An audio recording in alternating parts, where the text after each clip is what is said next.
સુરત શહેરના ખટોદરા વિસ્તારમાં ગત મોડી રાત્રે ગંભીર અકસ્માત સર્જાયો. આશરે 100 મીટર દૂર મોડી રાત્રે ગંભીર માર્ગ અકસ્માત સર્જાયો હતો. અંદાજે 100 થી 120 કિલોમીટર પ્રતિ કલાકની ઝડપે દોડી રહેલી BMW કાર રિક્ષા સાથે ભટકાઈ હતી.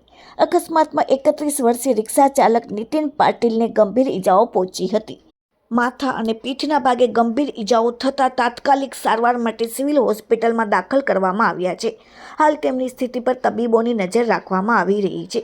ટક્કર એટલી જોરદાર હતી કે નજીકમાં સૂતા લોકો પર અવાજ સાંભળી ઘટના સ્થળે દોડી આવ્યા હતા. અકસ્માત બાદ BMW કારનો ચાલક સ્થળ પરથી ફરાર થઈ ગયો હતો. સદનસીબે આ અકસ્માતમાં એક યુવાનનો જીવ જતા બચી ગયો હોવાનું જાણવા મળ્યું છે.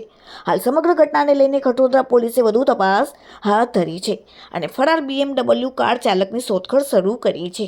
ये एक्सीडेंट करने वाला भाई BMW गाड़ी थी, डार्क ब्लू कलर था, 100 स्पीड के ऊपर क्या था और एक सीरीज गाड़ी थी, आई थिंक एक सिक्स सीरीज होगी. आपने नंबर प्लेट कुछ नोट किया था, कोई नंबर वंबर? और क्या था 4055. 4055 और आपका कुछ अनुभव था क्या उसमें कुछ नहीं, मैं तो दूर था, मैं आया था ये भाई आगे भी ऐसे બહુ ही ફાસ્ટ હતો એટલે બહુ રફમાં હતો. आगे भी ऐसा ही है। આગળથી જ ફાસ્ટમાં આવતો હતો. અહીંયા રિક્ષા નોર્મલ ચાલતી હતી, રિક્ષામાં ટચ કરીને ગાડી સ્લો કરીને પછી ફરીથી સાઈડમાં જઈને પછી પિકઅપ કરીને અહીંયાથી સાઈડમાંથી ગયો.